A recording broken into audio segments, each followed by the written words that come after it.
আমরা আমাদের সমতল ভূমিতে চাষ করতে চাই না। মালয়েশিয়াতে একটা এলাকা আছে ক্যামেরুন হাইল্যান্ড, ওরা পাহাড়ের মধ্যে চাষাবাদ করে গোটা মালয়েশিয়ার খাদ্যদ্রব্যের অভাবকে মুক্ত করে দিয়েছে।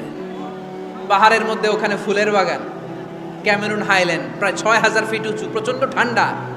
এই ঠান্ডা পাহাড়ি হিল ট্রাক্স এরিয়াতে মালয়েশিয়ার এই ক্যামেরুন হাইল্যান্ডে ওখানে আছে ফুলের বাগান, আছে ফলের বাগান, আছে চায়ের বাগান, ওখানে মধুর চাষ হয়, ওখানে শাকসবজি চাষ হয়, ওখানে অনেক কিছু চাষাবাদ হয়। ওই ফলমূল শাকসবজি দিয়ে গোটা মালয়েশিয়ার 14টা স্টেটে যত শাক সবজি ফলমূল লাগবে ওরা আঞ্জাম দেয়। আর আমরা আমাদের সমতল ভূমিতে চাষ করতে চাই না। আমরা চাষাবাদকে খুব লজ্জা মনে করি, এটা ভুল আইডিয়া। আমাদের যে এলাকা যেই জিনিসের জন্য বিখ্যাত ওইটাকে আমাদের ব্র্যান্ডিং করতে হবে। লক্ষ্মীপুর কিসের জন্য বিখ্যাত? নারিকেল সুপারি। নারিকেল সুপারি যে পৃথিবীর কত মানুষ, ইন্দোনেশিয়ান লোকেরা মুড়ির মতো খায় নারিকেল আর সুপারি। তো এইটারে আমাদের ব্র্যান্ডিং করতে হবে। যেই দেশে যেটা আছে, যেই এলাকা যেই পণ্যের জন্য বিখ্যাত ওইটা আমাদের ব্র্যান্ডিং করতে হবে। আমাদের আদমজির জুট মিল বন্ধ না? ভাওয়ানি জুট মিল বন্ধ। আমাদের পাট শিল্পকে ধ্বংস করে দিয়ে ইন্ডিয়া এখন ওই কটনের পাঞ্জাবি বানায়, জুট কটনের পাঞ্জাবি, আছে না নাই? পুরা বাংলাদেশের মার্কেট এই জুট কটনের পাঞ্জাবি দিয়ে সয়লাভ।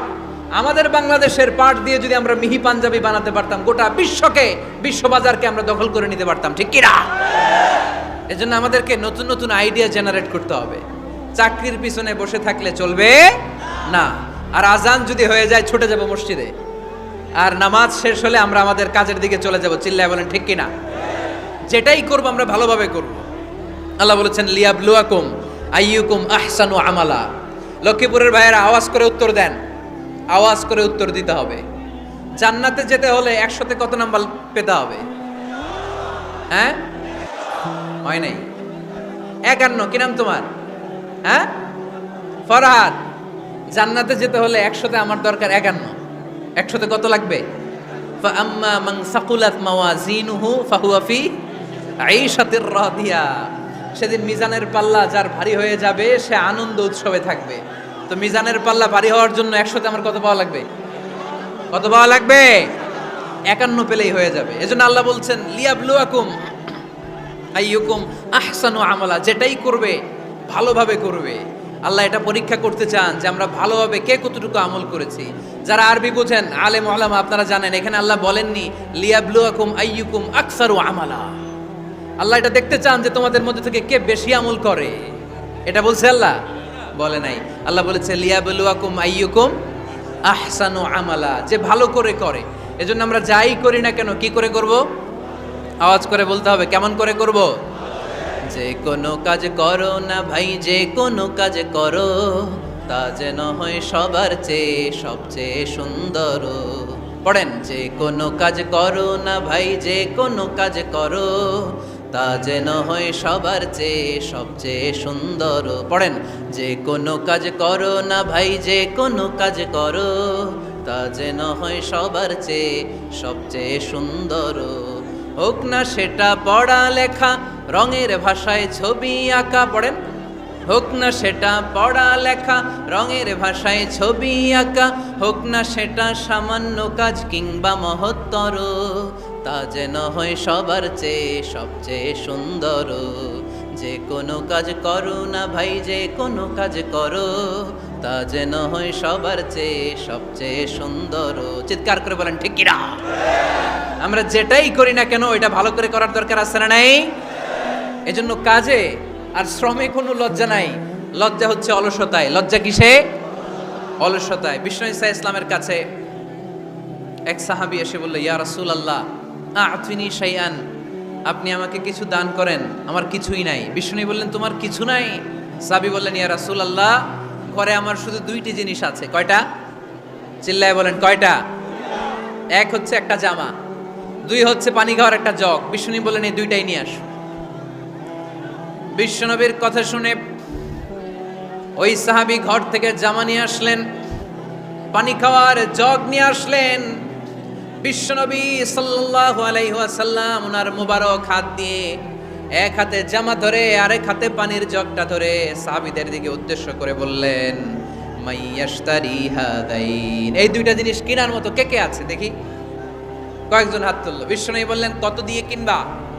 এক সাহাবী বলে ইন্নী আশতারি হিমা বিদিরহাম, ও নবী যদিও এগুলো আমার দরকার নাই, কিন্তু আপনি যেহেতু নিলামে ডাক তুলেছেন, ইয়া রাসূলুল্লাহ ইয়া হাবিবাল্লাহ, আপনার সম্মানে আমি 1 দিরহাম দিয়ে 2টা জিনিস কিনে নেব। 1 দিরহাম, একটা জামা, একটা পানি খাওয়ার জগ, দাম কত? 1 দিরহাম। বিশ্বনবী বললেন না না, 1 দিরহাম তো অনেক কম হয়ে যায়, মাইয়াজিদু আলা যালিক, এর চেয়ে বেশি দামে কে কিনবা? আরেক সাহাবী হাত তুলে বলতে লাগলো ইয়া রাসূলুল্লাহ ইয়া হাবিবাল্লাহ ওয়া ইন্নী আশতারি হিমা বিদিরহামাইন, আমি এই জামাটার পানি খাওয়ার জগটা 1 দিরহাম নয় 2 দিরহামের বিনিময়ে কিনতে চাই।